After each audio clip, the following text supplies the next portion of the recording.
Hello students, आज हम लोग पढ़ेंगे कॉम्पैक्शन, है ना, या फिर कॉम्पैक्टिंग इक्विपमेंट।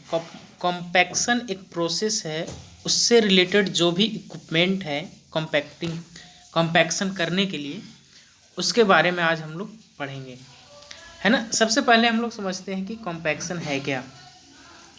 कॉम्पैक्शन कहने का मतलब है कि जो आपका सॉइल है या फिर कोई मटेरियल है, ठीक है, उसके वॉल्यूम को रिड्यूस करना, चाहे जिस मेथड का आप यूज़ करें उसके वॉल्यूम को रिड्यूस कर दें। दैट मीन्स क्या है कि उसकी ड्राई डेंसिटी को इंक्रीज करें आप, या फिर बियरिंग कैपेसिटी को इंक्रीज कर दें। ऐसा इसलिए करते हैं ताकि सॉइल की सरफेस की स्ट्रेंथ, है ना, सॉइल की सरफेस की स्ट्रेंथ इंक्रीज हो जाए। ठीक है, तो क्या क्या कॉम्पैक्टिंग इक्विपमेंट हैं उसको पहले हम लोग देखते हैं। ठीक है, सबसे पहले कॉम्पैक्टिंग इक्विपमेंट में नाम आता है रोलर का, है ना। रोलर मोस्टली हम लोग देखते हैं कि सड़कों पे कॉम्पैक्शन करने के लिए डिफरेंट टाइप के रोलर का यूज किया जाता है। तो अभी हम लोग देखेंगे types of roller. Types of roller जो आपको पढ़ना है वो 4 टाइप्स ऑफ रोलर हैं। ठीक है, फर्स्ट है आपका स्मूथ व्हील्ड रोलर, या फिर इसको प्लेन रोलर भी बोलते हैं, या फिर इसको फ्लैट व्हील्ड रोलर भी बोलते हैं, है ना। फ्लैट बोलने का मतलब ये है कि प्लेन रोलर भी इसको बोल सकते हैं। ठीक है, सेकेंड वन है आपका सीप फुटेड रोलर, या फिर सीप फुट रोलर, इसको टैंपिंग रोलर भी बोलते हैं। थर्ड वन है आपका न्यूमेटिक टायर्ड रोलर, और फोर्थ वन है vibratory roller. One by one करके हम लोग स्टडी करेंगे। फर्स्ट है आपका स्मूथ व्हील्ड रोलर। सबसे पहले हम लोग डायग्राम देखते हैं। ये आपका स्मूथ व्हील्ड रोलर का डायग्राम है।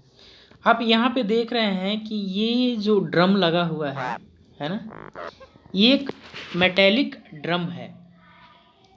ठीक है, एक ड्रम आगे लगा हुआ है और 2 ड्रम पीछे लगा हुआ है। ये जो मेटेलिक ड्रम है इसका वेट काफ़ी ज़्यादा होता है, और फ्रंट का जो ड्रम देख रहे हैं आप, ये स्टीयरिंग के रूप में उपयोग होता है। स्टीयरिंग कहने का मतलब है कि इसको जब मोड़ काटना होता है या मोड़ पे इसको लेना होता है तो स्टीयरिंग की तरह यूज करते हैं। और ये जो बैक में जो लगा हुआ ड्रम है, ये आपका ड्राइविंग ड्रम है, मतलब इसमें पावर होती है और ये आगे की तरफ मूव करती है या फिर पीछे की तरफ मूव करने में हेल्प करती है। ठीक है, इसका जो वेट होता है, मिनिमम वेट जो होता है वो होता है लगभग 10 टन, है ना। अप्रॉक्सीमेट 10 टन इसका मिनिमम वेट होता है। ये जो कॉम्पैक्शन करता है एक्चुअली, ये जो ड्रम लगे हुए हैं, ड्रम की वजह से कॉम्पैक्शन होता है हैवी लोड के कारण।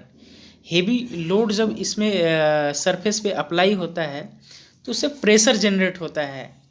जैसे ही प्रेशर के कारण जो भी सॉइल पार्टिकल्स हैं या जो भी सरफेस के पार्टिकल्स हैं वो दब जाते हैं और उसकी ड्राई डेंसिटी इम्प्रूव होती है।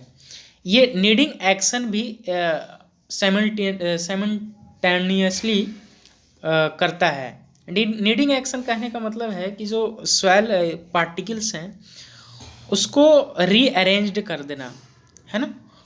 जैसे ही प्रेशर पड़ता है तो सॉइल पार्टिकल्स रीअरेंज्ड हो जाते हैं। ठीक है, आगे चलते हैं हम लोग। आगे है आपका, ये देख रहे हैं, ये एक और आपका प्लेन रोलर है। इसमें क्या है कि फ्रंट में ड्रम लगा हुआ है, ठीक है, और पीछे देख रहे हैं व्हील टायर है, टायर लगा हुआ है। ये टायर इसलिए लगा होता है कि थोड़ी मूवमेंट मिल सके ज़्यादा, है ना। वो जो फर्स्ट में हम लोग देख रहे थे वो पुराने टाइप का रोलर है, ये न्यू टाइप का रोलर है। ठीक है, आगे चलते हैं। आगे है आपका advantages of plain roller. Plain roller का एडवांटेजेस क्या है, क्या क्या है, उसको हम लोग देखते हैं। तो मोस्टली जो यूज़ किया जाता है रोड के कंस्ट्रक्शन में वो प्लेन रोलर का ही किया जाता है। यहाँ पे देख सकते हैं, it can be used in water bound macadam. Water bound macadam क्या होता है, जो मोरम से आपका रोड बनता है, कच्ची सड़क बनती है, मोरम और ग्रेवल्स के लेयर को कॉम्पैक्शन करके उसको वाटर बाउंड मैकेडम रोड बोलते हैं। उसी को कॉम्पैक्शन करने के लिए रोलर का यूज किया जाता है। आपका अनदर यूज है इसका कॉम्पैक्शन ऑफ सॉफ्ट सॉइल। जो सॉफ्ट सॉइल होते हैं डस्ट टाइप के, उसका भी कॉम्पैक्शन रोलर के द्वारा ही किया जाता है। सॉफ्ट सॉइल कहने का मतलब है कि उसकी वॉइड रेशियो ज़्यादा होगी। ठीक है, ये जो इक्विपमेंट है, मशीन है, उसकी एफिशिएंसी मैक्सिमम होती है। कॉम्पैक्शन जब ये करता है तो मैक्सिमम एफिशिएंसी देता है।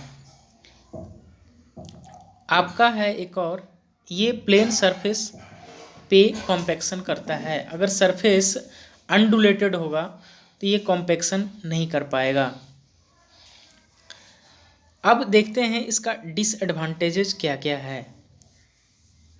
यहाँ पे देख रहे हैं कि यह अनडुलेटेड सरफेस या फिर स्टीप ग्रेडियंट वाले सरफेस पे कॉम्पैक्शन करने में कैपेबल नहीं है। मतलब ये जब प्लेन सरफेस होगा तभी कॉम्पैक्शन करेगा। ठीक है, ये जब कॉम्पैक्शन करता है एग्रीगेट का, तो लोड ज़्यादा होने के कारण, हैवी लोड होने के कारण एग्रीगेट को क्रश कर देता है। ये काफ़ी स्लो स्पीड से चलता है। ये भी एक डिसएडवांटेज है इसका, कि जहाँ पे ज़रूरत होती है, जब उसको एक जगह से दूसरी जगह ट्रांसफ़र किया जाता है, तब जल्दी लेकर के नहीं जाया जाता है। ये इसका यूज कोहेसिव सॉइल, जैसे ब्लैक कॉटन सॉइल है, इस तरह के सॉइल पे या क्लेई सॉइल है, उस पर यूज नहीं कर सकते हैं। और कोल्ड लेड बिटुमिन, मतलब जो ठंडी बिटुमिन है, उस पे भी, उसको भी ये कॉम्पैक्शन नहीं कर पाता है। अब है आपका शिप फुट रोलर, है ना। शिप फुट रोलर क्या है, हम लोग डायग्राम से समझते हैं। ये आपका डायग्राम है। ठीक है, तो इस डायग्राम में हम लोग देख सकते हैं कि एक ड्रम है जिस पे मेटेलिक फुट लगा हुआ है। जैसे ये ड्रम है, ठीक है, इस ड्रम की डाया क्या है, 100 to 150 सेंटीमीटर इसका डाया होता है। और लेंथ क्या होता है आपका, 120 to 150 सेंटीमीटर। ठीक है, ये इसका डाया और लेंथ होता है। ये जो सिलिंड्रिकल ड्रम देख रहे हैं, उस पर एक मेटेलिक फुट लगा हुआ है। ये देख सकते हैं आप, जो बाहर की तरफ प्रोजेक्शन निकल रहा है, प्रोजेक्टेड किया गया है मेटेलिक फुट को, ये मेटेलिक फुट बोलते हैं इसको। एक्चुअली इसका यूज क्या है, जब भी ये क्लेई सॉइल या ब्लैक कॉटन सॉइल में की कॉम्पैक्शन करने के लिए इसका यूज किया जाता है मेनली, तो उसमें जब क्लेई सॉइल का कॉम्पैक्शन करता है, तो ये जो फुट है, मेटेलिक फुट है, वो नीडिंग प्रोसेस में काफ़ी हेल्प करता है। नीडिंग प्रोसेस का मतलब है कि सॉइल को गुथने जैसा प्रोसीजर है ये, और वहाँ से उसकी जो भी एयर कंपोनेंट, जो भी एयर हैं, उसको रिमूव करने का काम करता है। जैसे ही एयर रिमूव होगा, आपका ड्राई डेंसिटी इंक्रीज करेगा। ठीक है, और ये रोलर को मूव करने में भी हेल्प करता है, क्योंकि क्लेई सॉइल में बहुत ज़्यादा स्मूथनेस होती है, तो उसको वहाँ से निकलने में भी मदद करता है। जैसे कि आप लोग यहाँ देख सकते हैं, ये है आपका शिप फुटेड से रिलेटेड पॉइंट। ये देख सकते हैं ये हैवी मेटेलिक सिलेंडर का बना होता है। डाया कितना होता है 100 टू 150 सेंटीमीटर और लेंथ 120 टू 150 सेंटीमीटर। एक मेटेलिक फुट लगा होता है सिलेंड्रिकल सरफेस पे। और इसका कॉम्पैक्शन कैसे किया जाता है क्लेई सॉयल का, with the help of kneading process. ठीक है। नाउ अब हम लोग पढ़ेंगे pneumatic tyred roller. Pneumatic tyred roller क्या है, पहले हम लोग डायग्राम पे जाते हैं। न्यूमेटिक टायर्ड का मतलब ही समझ में आ रहा है कि रोलर जो है, ठीक है, वो टायर्ड का बना हुआ रोलर है। ये देख रहे हैं कि नंबर ऑफ टायर्स है ना, आगे की फ्रंट की तरफ देख रहे हैं कि 4 नंबर ऑफ टायर्स इसमें लगाए गए हैं। ये सारे के सारे न्यूमेटिक टायर हैं। कहने का मतलब है कि इसमें इस टायर में क्या है, हवा भरा रहता है। एक्चुअली इससे कॉम्पैक्शन क्यों किया जाता है, इसका फ़ायदा क्या है कि जब भी ये एग्रीगेट का कॉम्पैक्शन करता है ना, एग्रीगेट का कॉम्पैक्शन करता है तो उसको क्रश नहीं करता है, उसको एज इट इज़ रहने देता है और उसकी कॉम्पैक्शन भी कर देता है। इसलिए न्यूमेटिक टायर्ड रोलर का हम लोग यूज करते हैं। इसका मेनली बेनिफिट यही है। अब इसका यूज क्या क्या है उसको हम लोग देखते हैं। Use of pneumatic tyred roller, इसका यूज हम लोग करते हैं कोल्ड लेड बिटुमिन। जहाँ पे कोल्ड लेड मतलब ठंडी बिटुमिन की परत होती है उसको कॉम्पैक्शन करने में यूज करते हैं। जबकि आपका प्लेन रोलर था वो कोल्ड लेड बिटुमिन में यूज नहीं हो पा रहा था, और यहाँ पे आपका ये न्यूमेटिक टायर्ड रोलर का यूज पॉसिबल है। ठीक है। सेकेंड यूज है कि इसका हम लोग सॉफ्ट सॉइल का भी कॉम्पैक्शन करने में यूज कर सकते हैं। मैक्सिमम यूज इसका रोड के कंस्ट्रक्शन में होता है, और ये मोस्ट सुटेबल कहाँ पे है, जहाँ पे घाट रोड होता है। घाट रोड कहने का मतलब क्या है कि जैसे हिल या पहाड़ी साइड में जो रोड बनता है वहाँ पे बिल्कुल बहुत ही सडनली कर्व टाइप का बना होता है।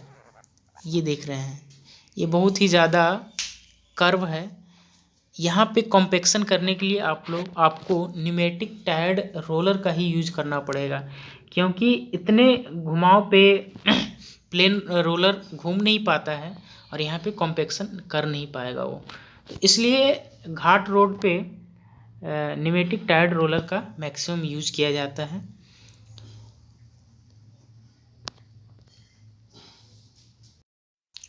नाउ हम लोग देखेंगे वाइब्रेटरी रोलर। वाइब्रेटरी रोलर का सबसे पहले डायग्राम देखते हैं। ये देखिए वाइब्रेटरी रोलर का डायग्राम है। इसमें क्या है, एक रोलर लगा हुआ है, ड्रम है, जिसका लेंथ अप्रोक्सीमेट 150 सेंटीमीटर का होता है। इसका जो वेट होता है वो 4 से 6 टन के आसपास होता है। इसका वाइब्रेटरी इसका जो ये जो रोलर बनाया गया है जिस पर्पस से, या फिर इसका जो नाम रखा हुआ है वाइब्रेटरी रोलर, इसका नाम इसलिए वाइब्रेटरी रोलर रखा गया है कि ये जो रोलर है जो कॉम्पैक्शन करता है वो वाइब्रेशन की मदद से कॉम्पैक्शन करता है। ये जो कॉम्पैक्शन करता है वो वाइब्रेशन के कारण वाइब्रेशन के कारण कॉम्पैक्शन कर पाता है। तो ये जो वाइब्रेशन है वाइब्रेशन के कारण कॉम्पैक्शन हो पाता है, और ये डायरेक्ट लोड को अप्लाई नहीं करता है, बिल्कुल वाइब्रेशन से धीरे धीरे वाइब्रेट कर करके आगे बढ़ता है और कॉम्पैक्शन करते जाता है। अब हम लोग इसका यूज देखते हैं कि इसका यूज कहाँ पे ज़्यादा होता है। ये देखिए यूज ऑफ वाइब्रेटरी रोलर। इसका जो यूज होता है कॉम्पैक्शन में granular base course. Granular base course कहने का मतलब है कि छोटे छोटे एग्रीगेट को कॉम्पैक्शन करने में इसका मैक्सिमम यूज किया जाता है। और सेकेंड है आपका एस्फाल्टिक कंक्रीट, है ना। एस्फाल्टिक कंक्रीट कहने का मतलब है कि बिटुमिन का जो रोड बनता है ना, बिटुमिन की जो सड़क बनती है और विद उसमें जो एग्रीगेट मिक्स होता है ना, फाइन एग्रीगेट, और उसको कॉम्पेक्शन करने में वाइब्रेटरी रोलर का यूज़ किया जाता है। मतलब कहने का मतलब है कि जो हम लोग जो रोड देखते हैं जनरली टाउन में या फिर विलेज में, तो वहाँ पे जो कॉम्पेक्शन होता है ना एस्फाल्टिक कंक्रीट का, वो वाइब्रेटरी रोलर ही करता है। ठीक है। नाउ अब हम लोग देखेंगे अनदर इक्विपमेंट। एक है आपका रैमर। रैमर कुछ नहीं है, ये एक इक्विपमेंट है जो कॉम्पैक्शन करने में यूज होता है। ये देख सकते हैं, इस तरह का इक्विपमेंट है ये, है ना। ये छोटी छोटी जगहों पे रैमिंग करने के लिए यूज होता है। जैसे आपका कंक्रीट का कंस्ट्रक्शन, जैसे घरों में कंक्रीट, जैसे घरों के जो घर बनाते हैं हम लोग, उसके फाउंडेशन का जो सॉइल होता है उसको कॉम्पैक्शन करने के लिए, या फिर फ्लोर का जो सॉइल होता है उसको कॉम्पैक्शन करने के लिए रैमर का यूज करते हैं। ये देख सकते हैं क्या है। It is the method of compaction which is done by hand. Main जो थिंग है कि यह जो कॉम्पैक्शन होता है by the help of hand होता है ना। और it is use to compaction of ground where concrete is placed. Ground surface को कॉम्पैक्शन करने में यूज होता है जहां आपको कंक्रीट प्लेस्ड करना होता है। तो ये था आपका कॉम्पैक्टिंग इक्विपमेंट थे आपके, उसके रिलेटेड एनालिसिस थी, और उसका क्या यूज है और क्या डिसएडवांटेज है वो आपने देखा। ठीक है। आई होप आपको इस वीडियो से कॉम्पैक्टिंग इक्विपमेंट के बारे में समझने में मदद मिली होगी। अगर कोई डाउट हो, किसी तरह की कोई परेशानी हो, तो आप कमेंट बॉक्स में लिख सकते हैं। ठीक है, ओके, थैंक यू।